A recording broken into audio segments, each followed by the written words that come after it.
Iran पर सीधे attack किया और ईरान के फोर्दो, नतांज, इस्फ़हान इन 3 परमाणु ठिकाने को निशाना बनाया।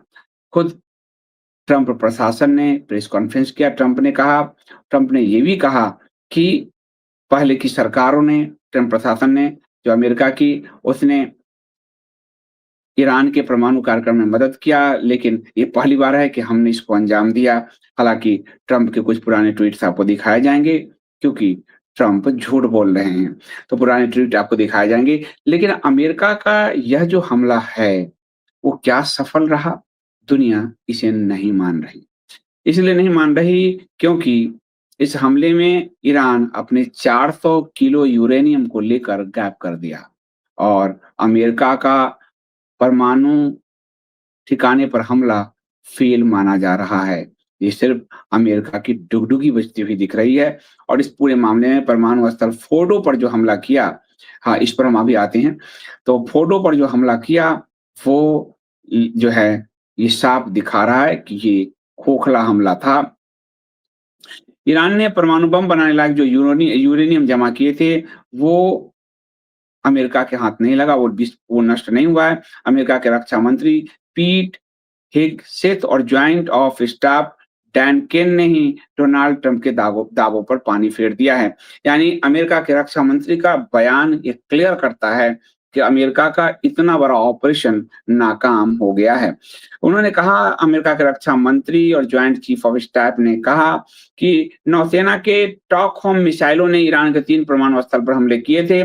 इसमें दिखाया गया था कि फोर्डो परमाणु स्थल पर 30,000 जो है, काफ़ी सारे मात्रा में जो यूरेनियम है, लेकिन इजरायली सेना की शुरुआती रिपोर्ट से पता चलता है कि परमाणु स्थल को तो भारी नुकसान पहुंचा है, लेकिन यूरेनियम को नुकसान नहीं पहुंचा, वहां यूरेनियम था ही नहीं। न्यूयॉर्क टाइम्स ने इजरायल के 2 अधिकारियों के हवाले से खबर लिखा है कि इस बात के लिए पर्याप्त सबूत हैं कि ईरान ने हाल के दिनों में फोर्डो से अपने परमाणु उपकरण और यूरेनियम हटा लिए थे। इसके अलावा ट्रंप की हाल की धमकियों की वजह से ईरान ने जो है 400 किलोग्राम जो है अपना यूरेनियम जो है वो बम बनाने लायक यूरेनियम उसको जमा कर लिया था और उसको कहाँ ले गया किसी को पता नहीं है। अंतर्राष्ट्रीय परमाणु ऊर्जा एजेंसी ने भी इस चीज को माना है कि अ, जो ये ईंधन है इजरायली हमला होने से करीब 1 हफ्ते पहले तक तो देखा गया था, लेकिन ईरान ने रहस्यमय तरीके से उसको गायब कर दिया है और ये बड़ा ही चौंकाने वाला है। तो यूरेनियम को किसी सुरक्षित जगह पर ईरान ले गया और पता चल रहा है, कहा जा रहा है कि करीब 10 ट्रकों में उसे हटाया गया है और राष्ट्रपति डोनाल्ड ट्रंप ने ईरान पर हमले का जो फैसला लिया, वो काफ़ी देर से लिया। ये इजरायल हमला और अमेरिका हमला के बीच में ईरान को काफ़ी मौका मिल गया और ईरान या तो इजरायल हमले से पहले ही उस यूरेनियम को गायब कर चुका है और इसलिए ट्रंप का यह जो अभियान था, वो पूरी तरह से नाकाम रहा है और इसमें खुद अमेरिका के जो रक्षा मंत्री हैं, वही इस बात की पुष्टि कर रहे हैं कि यूरेनियम जो है अ, हाथ नहीं लगा है। आज जो ट्रंप ये कह रहे हैं कि हमने ये किया, दूसरों ने नहीं किया था। मैं आपको बता दूँ कि अमेरिका की शुरू से पॉलिसी ईरान को परमाणु संपन्न बनाने की थी। डोनाल्ड ट्रंप के हम पुराने ट्वीट देखते हैं, in order to get elected Barack Obama will start a war with Iran कि यदि आप बराक ओबामा को जिताते हो, तो वह ईरान को जो है आपको ईरान के साथ युद्ध छेड़ देंगे or Barack Obama will attack Iran in order to get re-elected. I predict that President Obama will be at the some point attack Iran in order to save face. तो बार बार वो कह रहे हैं कि आप बराक ओबामा को मत चुनिए, वो हमला करेंगे जो है और मैं हमला नहीं करूंगा, लेकिन आज ट्रंप ने हमला किया है। ट्रंप यानी अपने जो कहे हुए से मुकरते हुए दिख रहे हैं, लेकिन ये भी सच है कि वहां की डेमोक्रेट सरकार ने खुद आपको जो बाइडेन था उसने ईरान को मदद दी थी और इसमें बड़ी भारी मदद पहुंचाई थी और ये मदद आज से नहीं मिल रहा है। ये मदद मिल रहा है 1940-50 के दशक से। ये कहानी शुरू होती है जब इजराइल के निर्माण के बाद जो है उसी समय से। और ये इतिहास के पन्ने में अगर हम देखें तो आज अमेरिका जो कह रहा है कि हमने परमाणु हथियार हासिल नहीं करने देंगे ईरान को, लेकिन उसी अमेरिका ने ईरान को परमाणु हथियार बनाने के लिए न्यूक्लियर रिएक्टर दिया, यूरेनियम दिया और सब कुछ उपलब्ध कराया।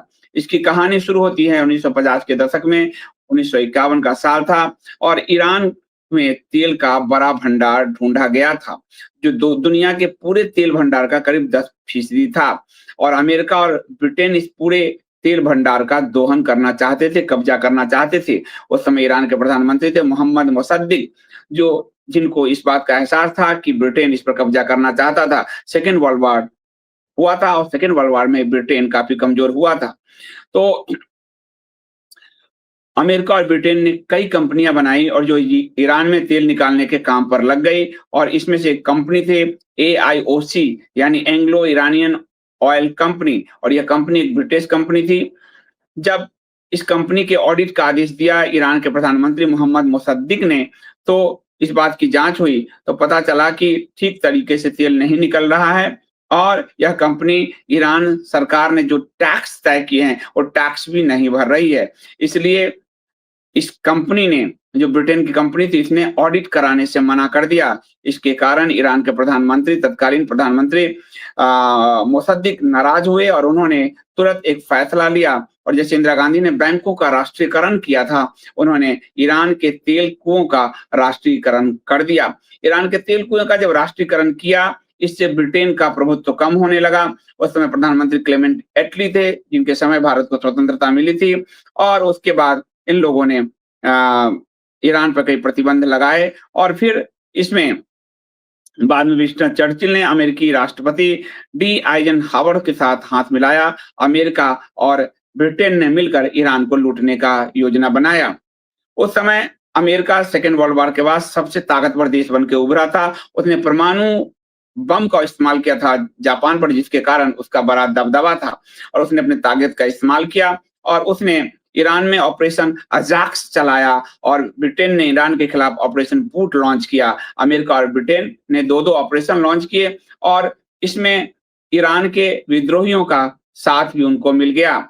इससे ईरान में तबाही मची और उन जो प्रधानमंत्री मोहम्मद मुसद्दिक थे, उनका तख्ता पलट कर दिया गया। यहाँ आपको ध्यान होगा कि बाद के दौर में जो अरब स्प्रिंग हुए हैं, तख्ता पलट हुआ है या फिर इराक पर जो हमले हुए, सीरिया पे हुए, वो सब कुछ तेल की वजह से हो रहा है। इसमें इस्लाम का कोई मुद्दा नहीं है।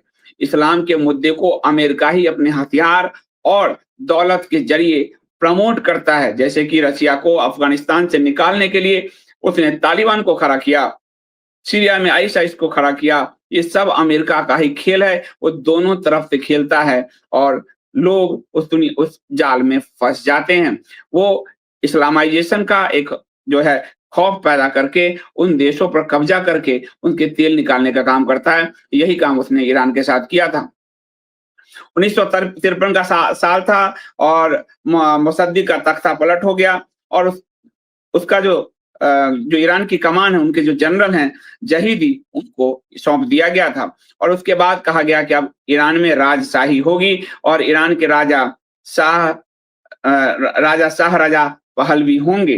दूसरी तरफ जो है मुसद्दिक को 3 साल की सजा दी गई और उनको उनके घर में ही नजरबंद कर दिया गया। ईरान में फिर से राजशाही को बहाल किया गया, राजशाही आ गई।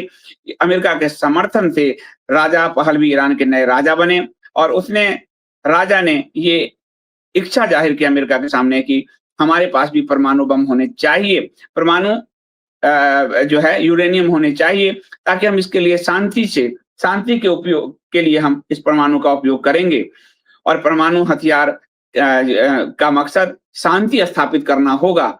इस इलाके में अमेरिका को लगा तो हमारा तो कब्जा है ही, इसलिए उसने इसको मंजूरी दे दी और अमेरिकी राष्ट्रपति आइजनहावर ने जो है एक समझौता किया, एटम फॉर पीस यानी परमाणु बम शांति के लिए। और इस समझौते के करीब 14 साल बाद जो है 1967 में ईरान को परमाणु बम बनाने के लिए न्यूक्लियर रिएक्टर दिया। किसने दिया? अमेरिका ने। कौन अमेरिका? जो अभी कह रहा हम परमाणु ठिकाने खत्म कर रहे हैं, यानी दुनिया को विनाश पर वो ले जाता है और फिर विनाश से हटाने की का वो दावा करता है। अपने देश में भी कोई हिंदू हृदय सम्राट कहलाने लगता है और अंत में वो हिंदुओं के ही विनाश का रास्ता तैयार करता है। ये वर्ल्ड जियोपॉलिटिक्स में ये आजमाया हुआ फ़ॉर्मूला है कि जो भक्षक है, उसे ही रक्षक के रूप में पेंट किया जाता है, प्रोड्यूस किया जाता है, उसकी मार्केटिंग से उसको दिखाया जाता है और यही अमेरिका ने बार-बार किया है।